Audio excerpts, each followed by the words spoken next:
दिल्ली विधानसभा चुनाव 2025 के लिए मतदान 5 फरवरी को शांतिपूर्ण संपन्न हो गया। 70 विधानसभा सीटों के लिए कुल 1,56,00,000 मतदाताओं को अपने मताधिकार का प्रयोग करना था।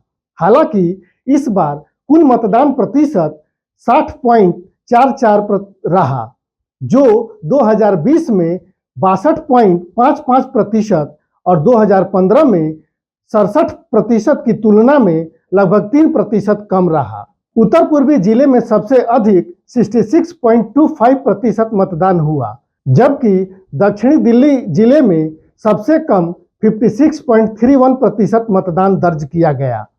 वहीं अगर सभी जिलों की बात करें तो सेंट्रल दिल्ली में 59.1%, ईस्ट दिल्ली में 62.37%, नई दिल्ली में 57.3%, नॉर्थ दिल्ली में 59.55%, नॉर्थ ईस्ट दिल्ली में 66.25%, नॉर्थ वेस्ट दिल्ली में 60.70%, शाहदरा में 63.94%, साउथ दिल्ली में 58.16%, साउथ ईस्ट दिल्ली में 56.16%, साउथ वेस्ट दिल्ली में 61.9%, वेस्ट दिल्ली में 60.76% मतदान हुआ। इस चुनाव में विकास, शिक्षा, स्वास्थ्य, भ्रष्टाचार, प्रदूषण, घोटाले, यमुना सफाई और महंगाई जैसे मुद्दे हावी रहे।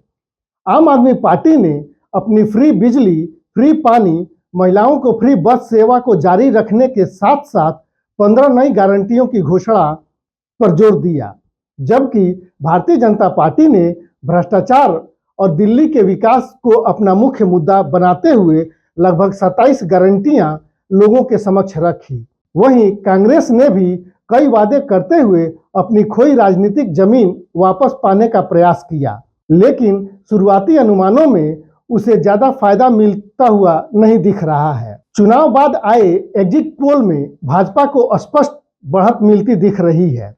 कई मीडिया एजेंसियों के सर्वेक्षणों के मुताबिक भाजपा को 40 से 44 सीटें, आप को 25 से 29 सीटें और कांग्रेस को 1 सीट मिलने की संभावना है। अगर ये नतीजे सही साबित होते हैं तो 27 साल बाद दिल्ली में भाजपा की सरकार बन सकती है। हालांकि कुछ एग्जिट पोल में आपकी वापसी के भी संकेत दिए गए हैं। चुनाव प्रचार के दौरान साल आदि बांटने का आरोप लगाया तो भाजपा ने आम आदमी पार्टी पर शराब, पैसे व अन्य तरीके से मतदाताओं को प्रभावित करने का आरोप लगाया। भाजपा ने आम आदमी पार्टी पर शराब घोटाला, मुख्यमंत्री आवास के रेनोवेशन को शीश महल बताने समेत अन्य कई भ्रष्टाचार के मुद्दों को सबसे ऊपर रखा।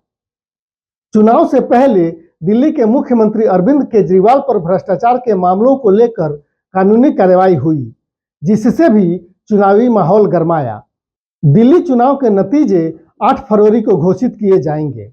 अगर भाजपा सत्ता में आती है तो यह दिल्ली की राजनीति में एक ऐतिहासिक बदलाव होगा। वहीं अगर आप फिर से सत्ता में आती है तो यह दर्शाएगा कि जनता अभी भी उसकी नीतियों पर भरोसा कर रही है।